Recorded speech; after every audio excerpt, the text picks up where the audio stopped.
Hi, it's Lynn Shuck, and we're going to talk about arms today, specifically the way you're supposed to use your arms in Side Warrior, Warrior 2, Virabhadrasana 2, and the way I teach the arms and to progress toward that ideal. So generally speaking, people come to Warrior 2, and I know you can't really see my legs, but the light was blinding otherwise. You would set up your legs, one leg is bent, the other leg is straight, and the arms are supposed to be out to the side. Now, I don't generally start with the arms out to the side because I think this pose is really about waking up the lower body, but eventually you do have to get the upper body into it. Why do I not bother with the arms at first? In fact, at first when people start my classes, I have them bring their hands to a prayer position or maybe down low, even on their hips or just hanging, because the collarbone should be wide and these muscles up here, these trapezius muscles, should not be bricks. But people take their arms out to the side and they use the overworked muscles, which are these bricks up here.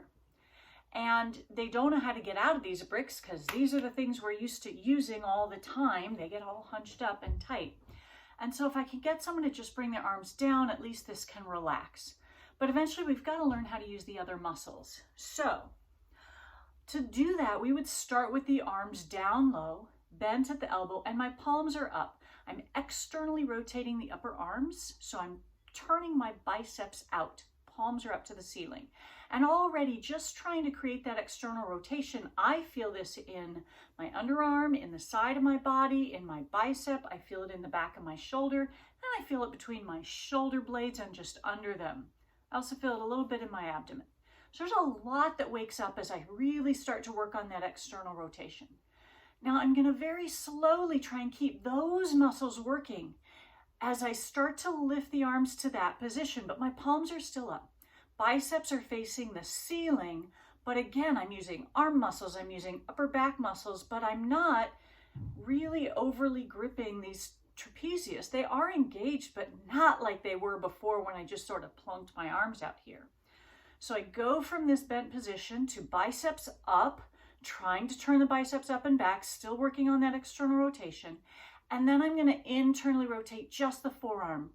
Palms face the floor. So I'm reaching out through my hands. I'm still using arms, sides of the body, upper back, belly to hold my arms up here. And it's a lot of work. And we bring the arms down and come out of the legs. Now we are going to do it on the other side, even though you couldn't see my legs really. The fact that when we get it set up, there's this slight turn in the torso. Very few of us can truly take this front leg 90 degrees out and keep the pelvis there. So there's this little turn, which impacts how this work is in the upper body. So we switch the legs. And again, front knee is bent, back leg is straight. You can look at my other videos to find what Side Warrior looks like. So bend the elbows, palms up. Watch that as you're working on all these rotations, that you don't externally rotate the arm by throwing your ribs forward. Ribs stay in. So I've got my biceps turning out, palms to the ceiling. I'm using all these interesting muscles that I don't usually engage here. And I start to straighten the arms at the elbow, biceps still up to the ceiling. And I internally rotate the forearm, palms to the ground.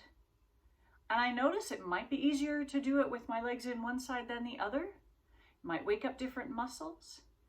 And I bring the arms down.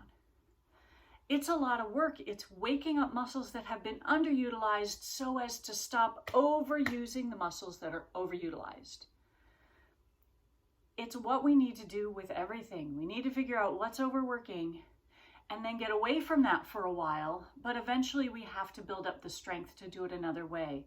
So if it's hard for you to get to that straight position, maybe you're still letting go of some of that tension. Maybe you just work here and work on that external rotation.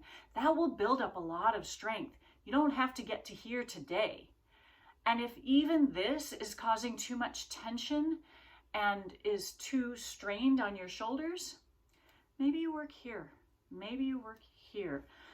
Ideally, this pose should be open across the chest, very active from the waist down, and it shouldn't be turning those upper shoulder muscles, these trapezius muscles, into bricks. If you ever want to check, come to this pose and have somebody feel these muscles while you've got your arms out and just see, are they bricks? Can you switch that work into the back and the arms and into these rotations and let go of some of that tension? Or do you need to get a break from it? How bad is this stress for you? The pose doesn't have to look like a particular shape to be creating the effect you're looking for.